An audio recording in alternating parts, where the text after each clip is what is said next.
আপনাদের উপস্থিতি কামনা করে এবং এই নতুন বাংলাদেশের চারিদিকে পরিবর্তনের ছোঁয়া, কতটা ঘুরে দাঁড়াবে ফুটবলের চাকা? তৎপর বাফুফের নবনির্বাচিত কমিটি, নিয়মিত মাঠে রাখতে চায় ফুটবল। মোহামেডান আবাহনী বসুন্ধরা কিংসের সাথে তাল মিলিয়ে লড়বে পুলিশ, ফর্টিজ, রহমতগঞ্জ। চলতি মৌসুমে চমক দিতে পারে ব্রাদার্স।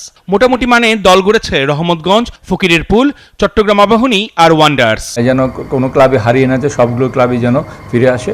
তো কোনো দল বিভিন্ন কারণে হয়তো কোনো লিগে অংশগ্রহণ করতে না পারে, তো সেটা নিয়ম অনুযায়ী যে সমস্ত ব্যবস্থা নেওয়ার কথা, তারা হয়তো রেলিগেটেড হয়ে যাবে, আবার খেলে তারা চলে যাবে। তো আমরা চাই সব ক্লাবগুলো ফিরে আসুক। ফেডারেশন কাপে একটা শিরোপার জন্য লড়বে 10টা দল। এই গ্রুপে তুলনামূলক সহজ প্রতিপক্ষ পেয়েছে বসুন্ধরা কিংস। বি গ্রুপে কঠিন চ্যালেঞ্জের মুখে পড়তে যাচ্ছে আবাহনী আর মোহামেডান। এবারের আসরের ফরম্যাটে এসেছে পরিবর্তন, থাকছে কোয়ালিফায়ার এবং এলিমিনেটর। সব ম্যাচ হবে কুমিল্লা, ময়মনসিংহ এবং ঢাকার কিংস এরিনায়।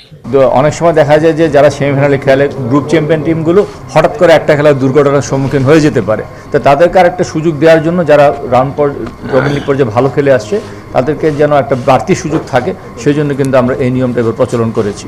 এবং আমি মনে করি যে এতে কিন্তু খেলাধুলা প্রতিদ্বন্দ্বিতা আরো বাড়বে। গেল মৌসুমে সেরাদের স্বীকৃতি দিল বাফুফে। বসুন্ধরা কিংসের ফরওয়ার্ড রাকিব হোসেন বাংলাদেশ প্রিমিয়ার লিগের সেরা খেলোয়াড় নির্বাচিত হয়েছেন।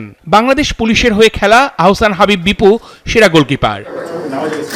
অনূর্ধ্ব 18 লিগের চ্যাম্পিয়ন ঢাকা আবাহনী ও রানার্স আপ ফর্টিজ এফসির হাতে তুলে দেওয়া হয়েছে শিরোপা। অর্ণব বাপি, ৭১।